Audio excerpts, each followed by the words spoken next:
Are we live? Are we live? I think we're live. Do it live. Hi. Welcome to the Team Serious Virtual Realm. I'm Nat Mose, and I'm here with Jake Hilty, and we are hosting the first middle school event of the Team Serious Virtual Realm. So we're going to be watching some middle school Magic. It's true. For those of you that aren't familiar, middle school is from the 4th edition Ice Age era all the way up through right before the modern frame starts. So we got everything up until 8th edition and everything starting from kind of Ice Age 4th edition Chronicles. Those all kind of came out within a couple months of each other, so it's hard to just, point at one, but yeah. Yeah. So first, sorry. No, go ahead. Our first round here is between Andy the Brassman Probasco and Lorian, whose name I don't recall. But he's one of the Chicago guys, part of the old school Lords of the Pit, if it wasn't clear from his playmat. Lorian Elliman, that's right. Sorry, I didn't have that on hand. And we have their deck lists. Andy is playing sort of a Oath-a-Tog still list. It's got Oath and Psychotog and Standstill, and I think Pernicious Deed. And Pernicious Deed. Like his plan was to switch from Oath to Standstill or vice versa, depending on his opponent's strategy. Yeah. And then Lorian is actually kind of excitingly trying out Tinker. So Tinker recently came off the ban list. We've done. There had been a lot of testing and stuff, but we wanted to see that in action. So I'm excited to watch it here against one of the components of all of the best decks in the format, I think. Right. Yeah, Oath, Tinker, Standstill, Psychotog, all of these are big players in the format, and they're all here. Yeah. I think they're offering each other splits.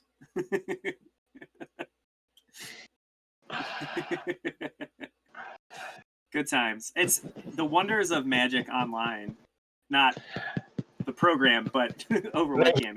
Well, it's been interesting because we started this sort of in reaction to the quarantine, where it was if you're not allowed to go to your local game store and play, you kind of got to figure out a different way to get around that. If you're not on Magic Online, don't have a Arena account, and this is we found this is a good way to play and feel like you're actually playing against a human rather than against a sort of faceless computer program. Yeah. So players here are we can't hear them, but the players are able to talk to one another and explain what's going on. There's probably some trash talking and and after the previous event, my sense is that it actually did feel a lot like playing Magic with your friend. I mean, like the way that it works tends to work pretty well. You can see their screen. We're missing the action here. We got some exciting stuff going on. The Masticore on board. Yeah. Andy, what's he doing? Yeah, Andy so far has played an island, and Lorian has come out swinging fast with turn 1 Grim Monolith into turn 2 Masticore plus Voltaic Key plus Snake Basket. Snake Basket. I am pumped. Yeah. Interestingly, all cards that were legal before Tinker was available in the format. I have not seen somebody go the kind of big mana artifact strategy up until now. So Snake Basket is pay an X cost and make snakes, right? Sacrifice it and make X 1/1 snakes. Are they poison snakes? No, they're not. They're not poison snakes. They're just 1/1 snakes. Okay, 1/1 green snakes. Yeah. I didn't remember if they were the token essentially from Serpent Generator, which is also in this format, but which is probably not being played. Yeah, I would assume it's not. They're not playing that one. So man, I feel like this is a good time for Oath, but it looks like he's passed back. So Andy's in some trouble. I wonder if he has. Well, he does always have Pernicious Deed, which is a pretty big. Yeah. A pretty big swing here against. Well, it's interesting. So it's a good time for Oath. It is not a good time for Standstill. So yeah, Standstill does not seem ideal here. That's the deal of playing both. If he has the wrong half of his best cards in the format deck, he could be in trouble. Yeah. So I wonder if he's if he's going to make snakes or if he's just making another big creature. Make Lorien, 7 snakes. Yeah, Lorien has a bunch of mana, so. Yep. Looks like he's going the snake route. So Andy is in a rough spot here. Facing down 11 power, and with not a lot to show for it. I think actually Oath is too slow at this point. Yeah, Oath would be pretty bad. I mean, he does have the Pernicious Deed. I don't think Psychotog saves him against that kind of power. No, unless it had haste. Morphling doesn't save him. Yeah, if Psychotog had haste and flying, it might be able to get there, but I don't think that he has any way to do that in his list. Yeah. Haste and flying. Let's see, does he have Cunning Wish? No, he can't. Yeah, I don't think he has room for it with all the other stuff. Yeah.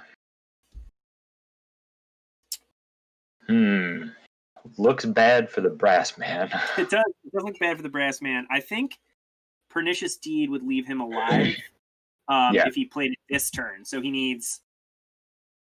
He has the mana for it. It looks like it. Yeah.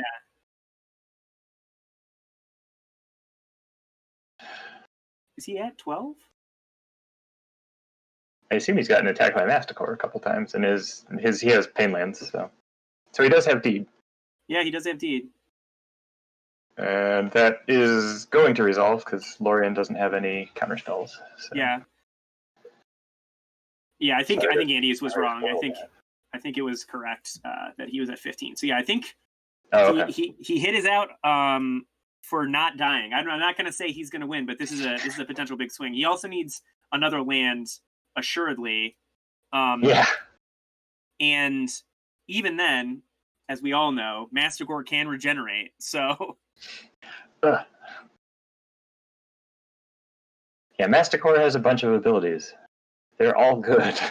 Oh, interesting. He blew the Deed for 0 now rather than blow it for 4 on his next turn. I kind of wondered if he might have a different way to deal with the Masticore as well. That's true. Well, and also that's a thing you can race with Oath. I mean, there are outs. Yeah. Well, it's a thing you can even race with Psychotog, things like that. Yeah. Mm-hmm. So yeah, I think this is a pretty good line, assuming that he has some more action in the chamber. But a pass is a little bit scary. I don't know that he has a lot of instant speed interaction for that Masticore. Right. Yeah, it doesn't look like he's going to be able to get rid of it off the board. I mean, he's fighting it hand to hand. He's either got Psychotog, Morphling, Oath. Yeah. And of course, Oath only gets him Psychotog or Morphling. So. Exactly. He does have manlands too that can block at some point, just to buy turns. But we haven't seen any yet. Fact or fiction? I think. Isn't that accumulated knowledge? Oh no, it must be fact or fiction. Yeah. Sorry. Hard to tell on that. Andy has a lot of foils. It can be harder. The screens are a little tiny for me too. I guess I could zoom in on them.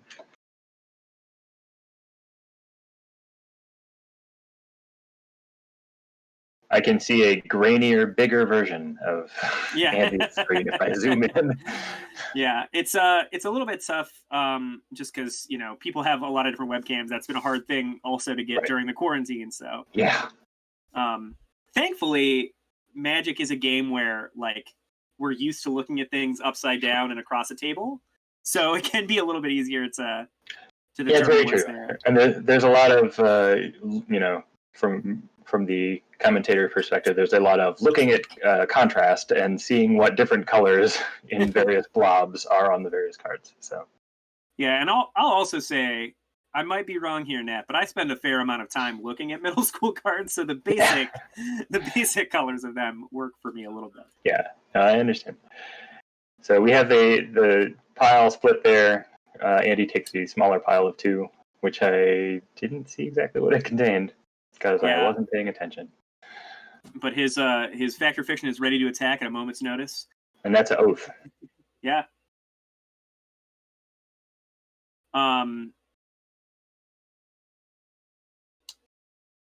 Yeah, I wonder how many cards Lorien has. It looks like he might be down to 1. I would expect that he sort of expended his hand. Yeah, sort of Mastercore locked at this point.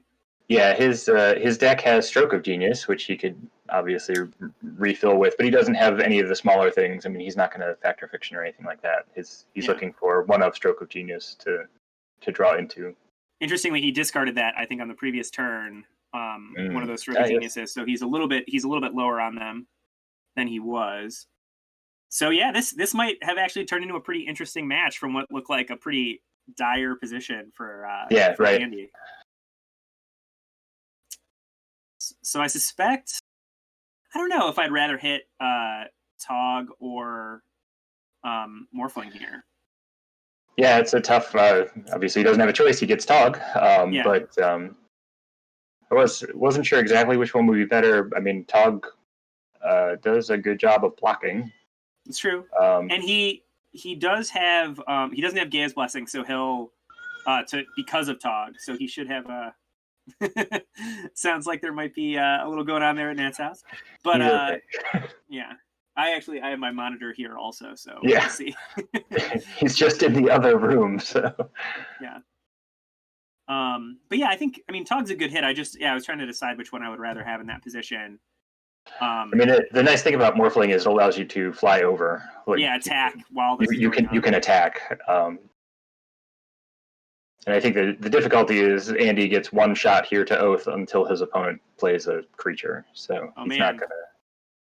I suspect, since this appears to be during Andy's turn, that we might be seeing a Stroke of Genius. That's exciting. Oh, so I was wrong. I'm mistaken. Mastercore was pinging Psychotog. Oh, okay. To try and whittle away at Andy's graveyard, make Psychotog a little bit less effective. Yeah, so that's another reason actually to be happy about the Morphling here if you can hit it. Yeah.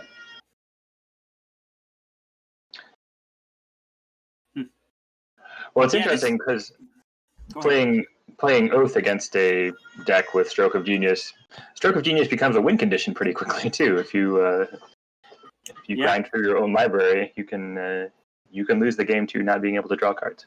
Yeah, with the amount of mana that he has in this deck. Although Andy does, I think, have 3 more hits, right? He has 2 other copies of Psychotog and a Morphling. So he's not going to put himself in a bad situation unless he gets very unlucky. But it is still a consideration, I'm sure. And I suspect, though I'm not positive, that Andy probably has a few counter spells at this point in his hand, just because he hasn't had the opportunity to counter anything else and has only hasn't played anything. Yeah. Right.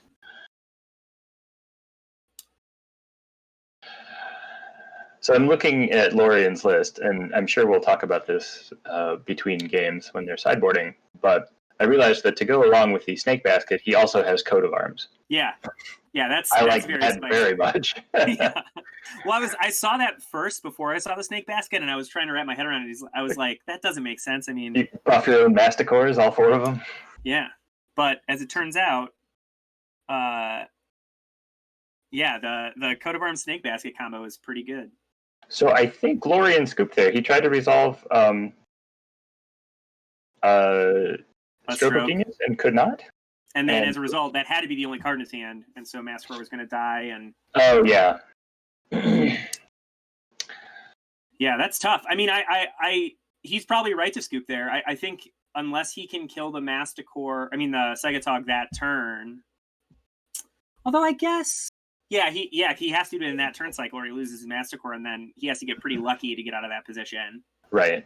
And then Andy gets to, hit Oath if he tinkers anything into play that's a creature. Yeah, it came to a tough spot. I guess that's the thing is if Mastercore goes away there, he has the opportunity to Oath. Not that turn, but the next turn. Yeah. Yeah, let's. I think we should take a look at their sideboards here and their deck lists and talk about them.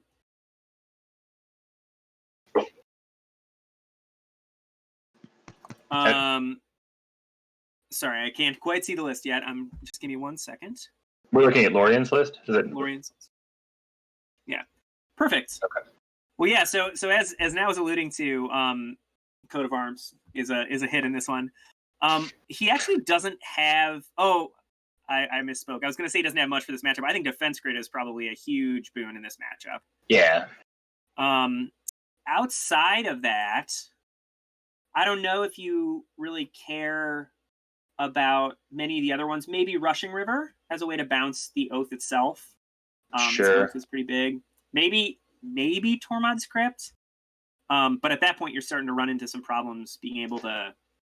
It seems very defensive to bring in Tormod's Crypt. I mean, it's you're banking on there not being other things that are good. Yeah. And the Upheaval is an interesting addition there as a one of in the sideboard. I'm kind of honestly surprised looking at Lorian's list that he's not running Mystical Tutor in any number. But I'm sure he tested this list, and I bet he has some good reasons for it. It's hard to fit in everything you want. But I suspected that most of the Tinker list we saw would be running Mystical Tutor. So, and especially with like one of's like Upheaval or the two of Rushing River. Yeah, I think Defense Grid is the most likely. I could imagine running a Rushing River or two.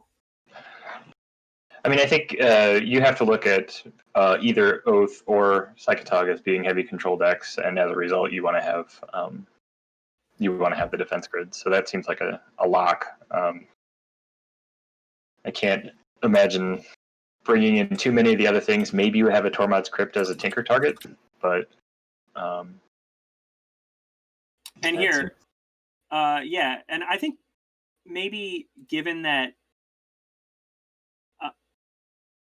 okay, yeah, I think that given the amount of things that are kind of a critical mass and important for the deck, probably the Defense Grids are what we're going to see, and I don't suspect we'll see a lot more. But it looks like they're going to start back up. I was lied to. It looks like they're not. Well, we can look at Andy's list then. Yeah, I'd love to look at Andy's list because it's the one that has the most interesting sideboard options, it seems to me. Mr. Producer Man. Yeah.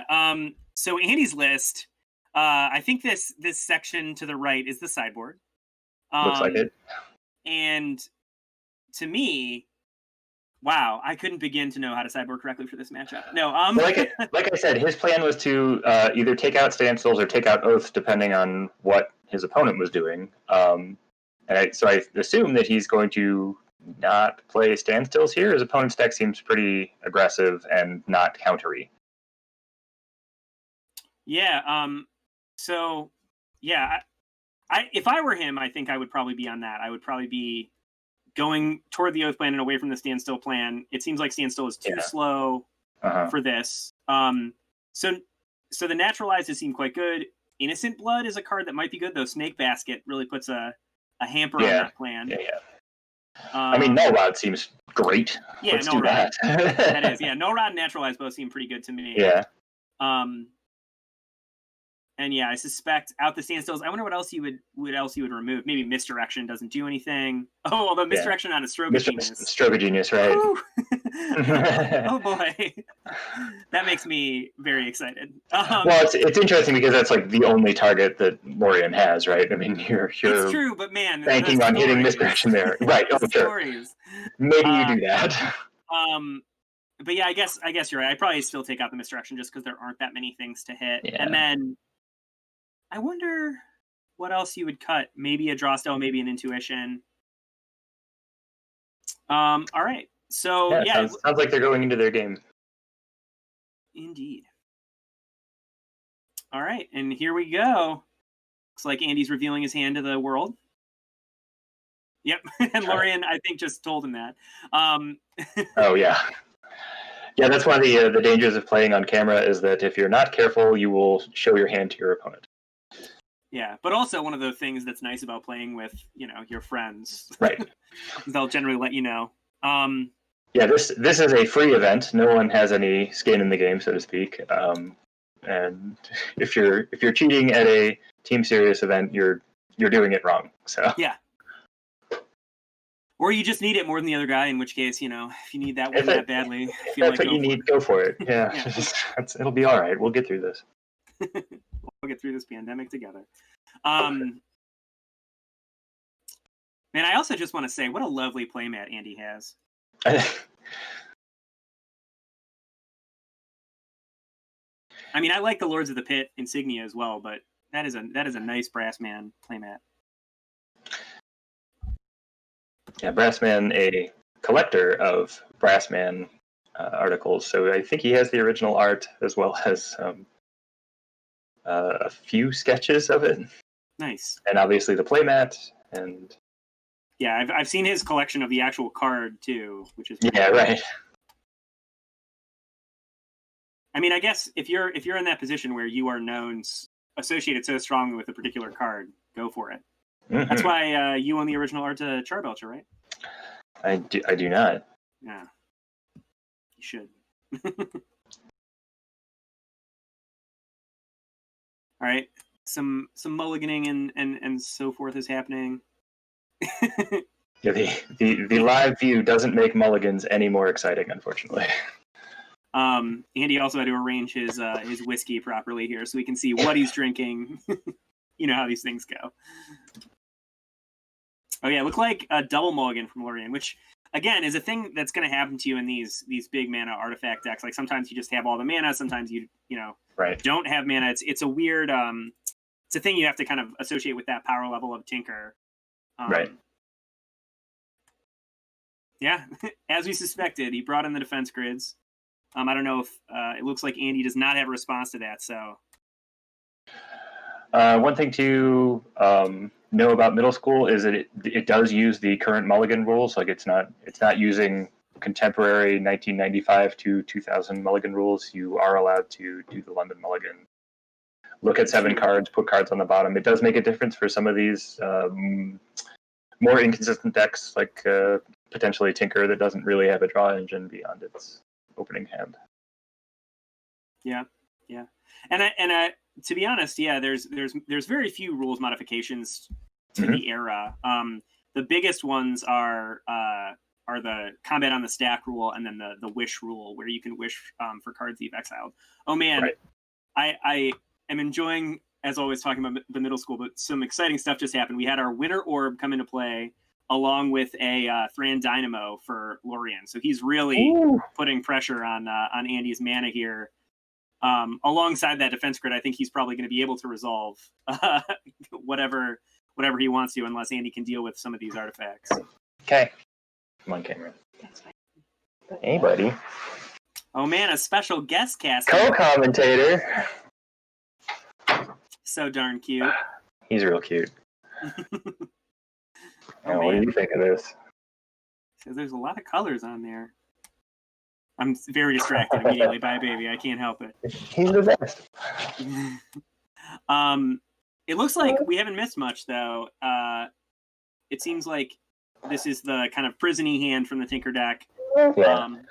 Well, the Winter Orb, along with the defense grid, really disincentivizes Andy from doing stuff. So, unless that stuff involves a Pernicious Deed, I feel like I would not be trying to do very well. Right. I mean, he's got to do something big, Pernicious Deed, Oath, something along those lines, where he's going to put it into play and forget about it, and his opponent will have to deal with it on his own terms. And I expect if we do see a Tinker in the near future, it's probably going to go for Mishra's Helix. Like, this is the kind of game where Mishra's Helix is such a powerful and potent target. A very lockout card at this point. Yeah. And honestly, to me, feels like one of the most powerful cards available from the Tinker deck in general. Like, any control matchup. But. Right. He only has 1 copy main deck, but he does have the 4 Tinkers to go find it. Mm-hmm. So he'll... And plenty of mana, as we can see. Right. The Winter Orb. He has untapped his Grim Monolith. He has his Thran Dynamo going, so he has a lot of mana. Yeah. He likes your shirt, Nat. That's a good coat for. He's attracted by my phone. He sees us playing with phones, and he's like, "I'm going to play with that too." So every time he sees a phone, he loves it. When you touch it, the colors change. So. Yeah, absolutely. Yeah, no, I have a similar time of taking away the phone from Nolan. Right. Oh man. Andy just discarded 2 of the Druids. Oh, I think he intuitioned for them. Oh, okay. Yeah. I missed the initial. Yeah, he intuitioned for Oath. He found an Oath, and I assume he's going to hopefully try and resolve one at some point. Yeah. That's the Tinker, so we're expecting Mishra's Helix. And I expect, although I don't know, that Andy will scoop to the Mishra's Helix. And I also suspect that I wouldn't want to play that game either. Yeah. Which just seems pretty hard. I mean, what do you have to draw, like 17 lands in a row or something? Yeah. Not even. I don't even think that does it. Like, there's not... I don't think Andy has Lotus, Petal, or Mox Diamond or anything like that. So, yeah, Mishra's Helix there. No, he doesn't. Yeah, so I think he's basically hard locked at this point. Yeah.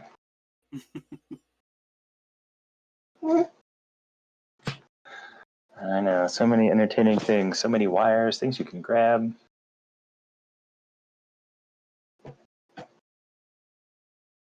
Andy, oh no, I guess to be fair, play a land, untap a land, naturalize is a line that's available to him, so he can get out of this.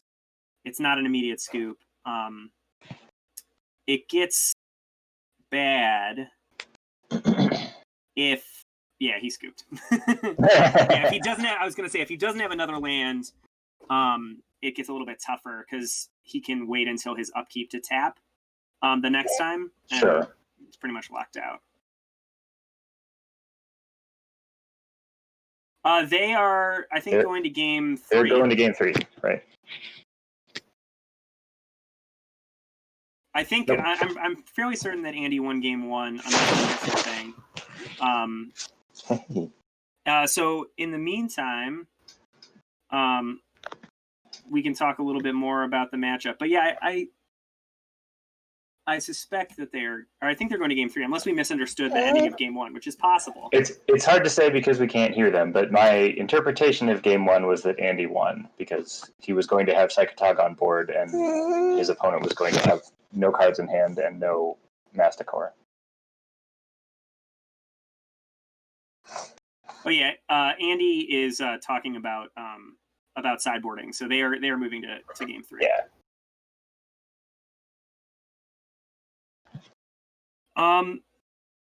I think we could talk a little bit more about Andy's sideboard.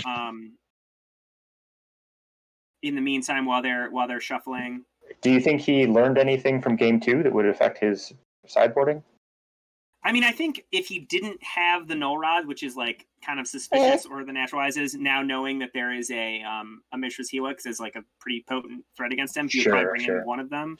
If he did bring in Innocent Bloods or some other creature control, he might have cut them. But yeah, it's an interesting thing because it's really not situated that well to fight the Tinker deck, though. I mean, Naturalize and Null Rod are both very potent, so we'll see. I think he can definitely get there. It just really depends on drawing a Force of Will for the critical turns and maybe having some Naturalizes. Bye, bud.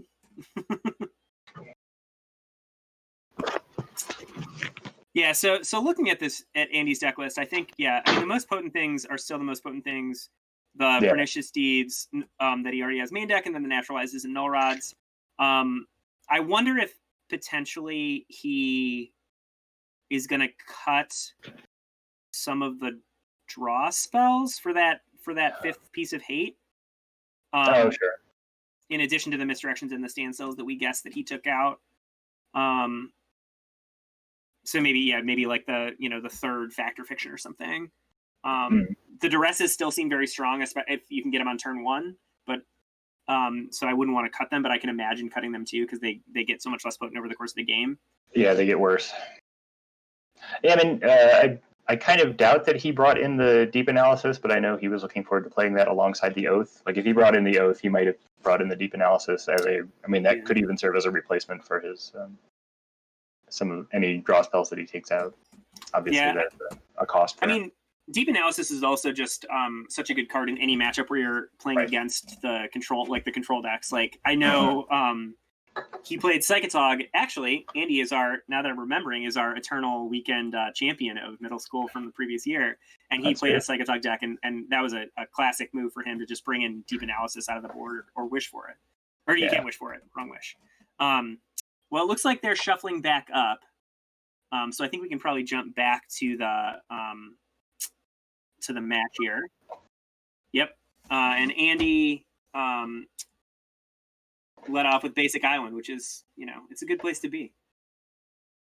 I'm going to input some of our other match results. We have Christian, Big C, winning over David. Oh, he had a lot of big talk during the kind of the pre-meeting, so we'll see what he's playing in a little bit. See, he won 2-0. John Hammock won 2-0 over Kevin Nelson.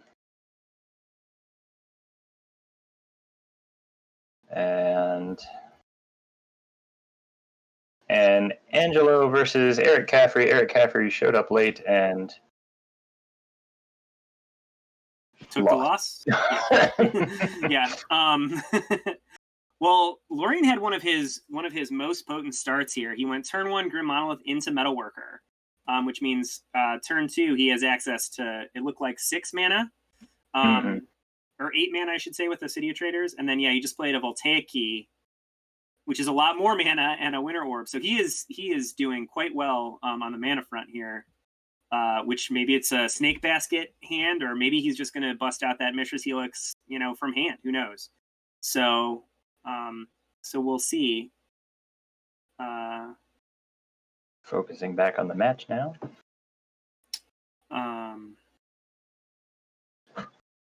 Oh, but Brassman has a very good counter to that board state, which is just Pernicious Deed on turn 3.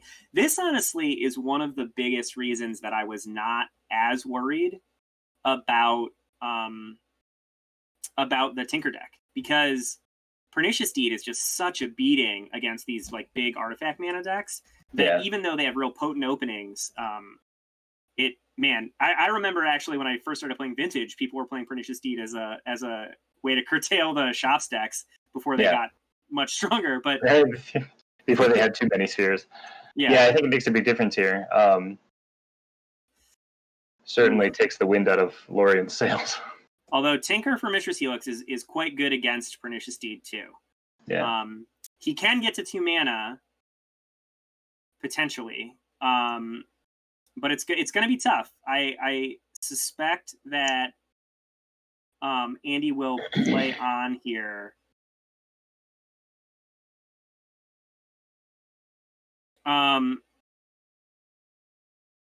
Yeah. So right now, Lorien is explaining to him that Winter Orb is in play. By the way,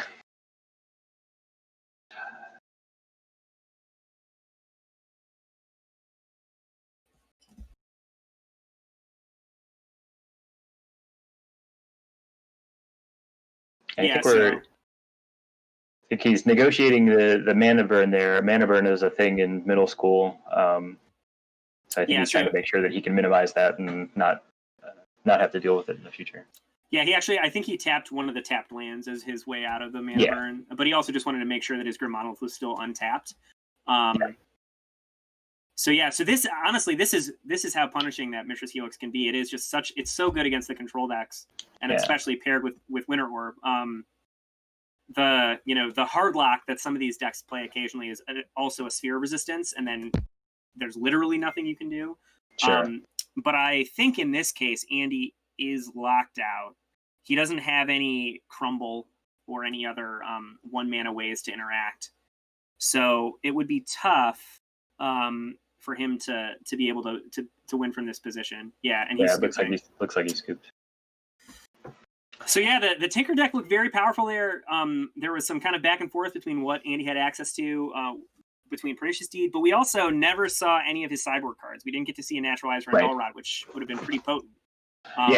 Null Rod especially was a big shutdown game there. Yeah.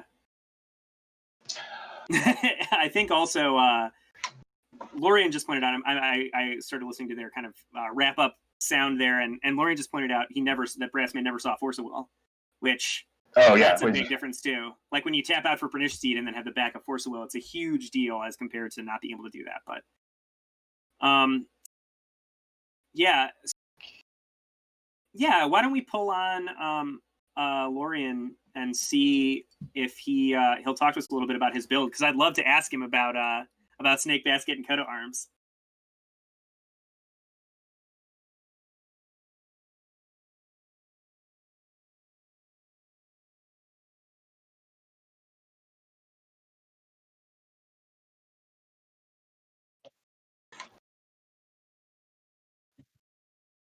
Welcome back. Yeah, we're here now with Lorian Elliman, who is the victor in round 1 of our feature match.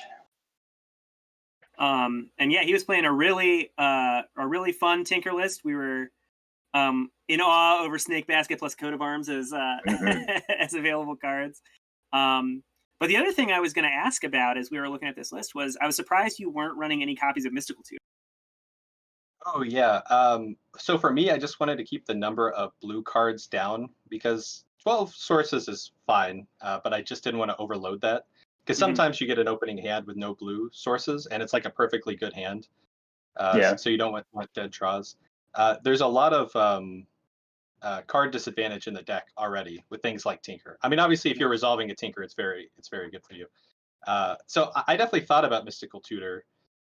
It was just too much card disadvantage going up against like any deck with Counterspell, which is also why I was running 4 Defense Grid in my testing. This deck was very weak to Counterspells, and 4 Defense Grid, does what it needs to do. Yeah, I think that's right. That because you're so all in on things like Tinker and it's card disadvantageous, like having it get countered can be pretty rough. Right.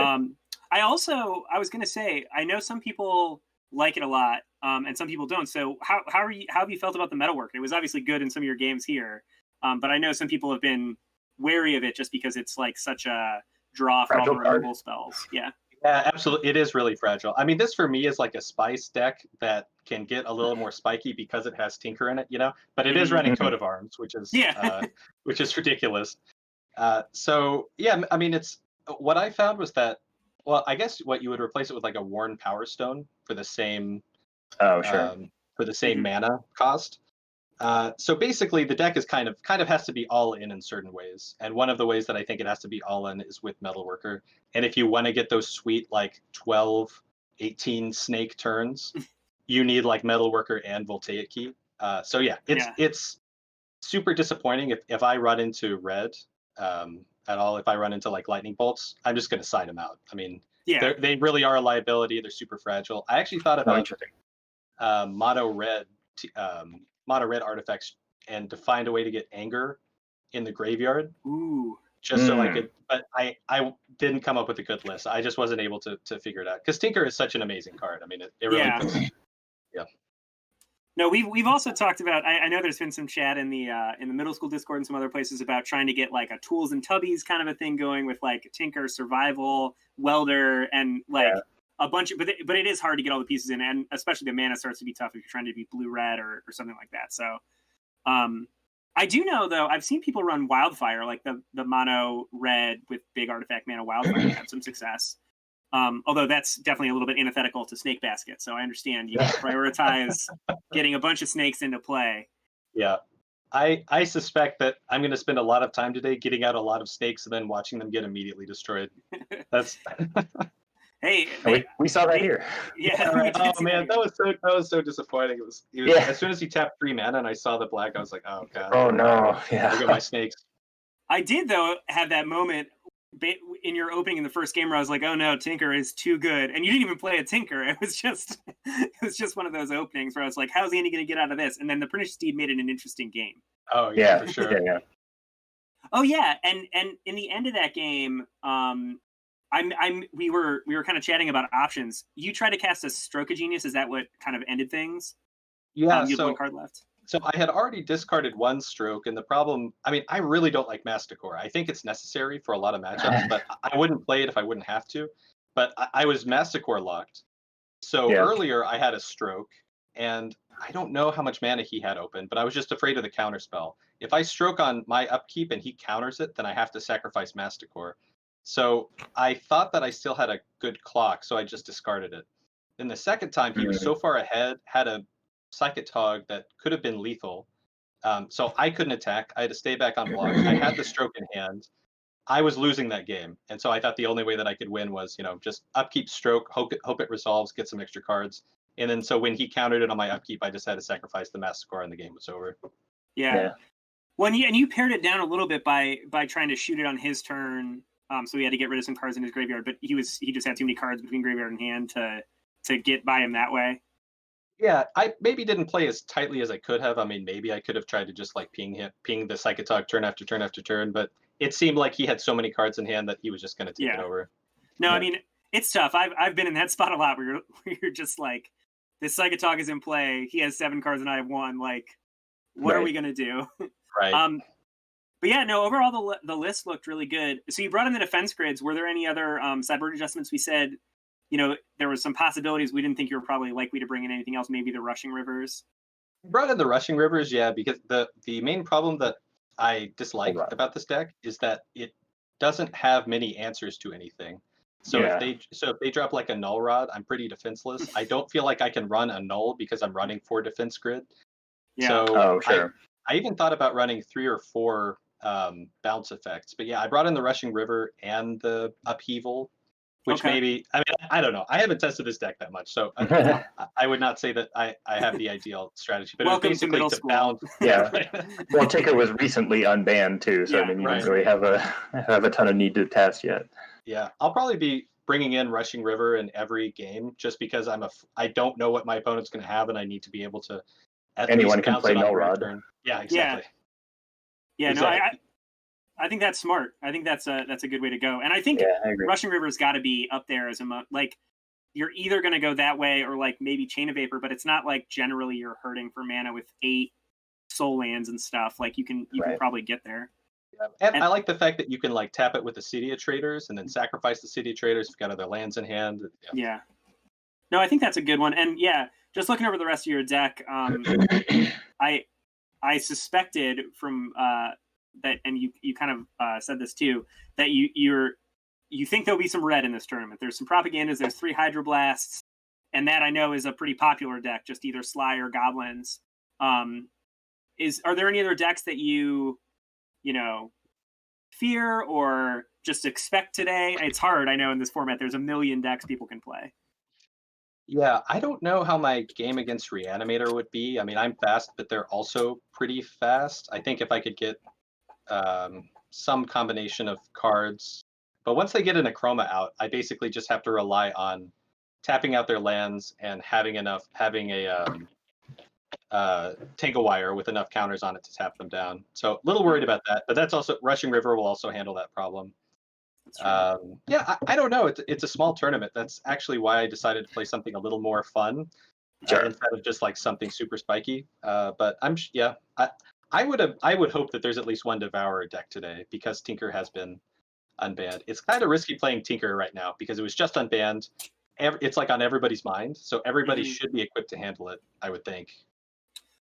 Yeah. Oh yeah.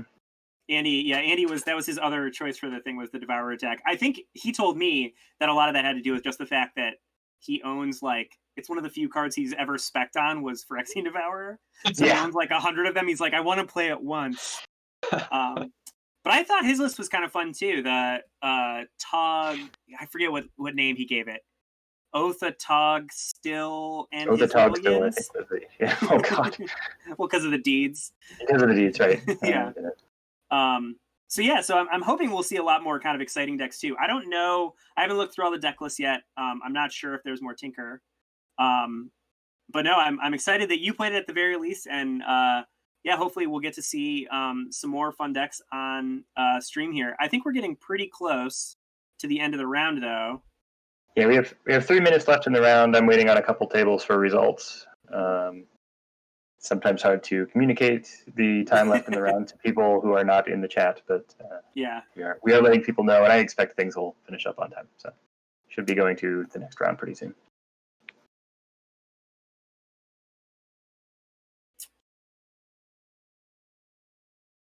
Yeah. Well, I was going to ask you one more question, Lorian, just because you're in a different middle school meta than I am. And that's have you seen any cool decks recently besides the Tinker decks or your Tinker deck? I feel like there's always somebody making something crazy. Yes. So there's one.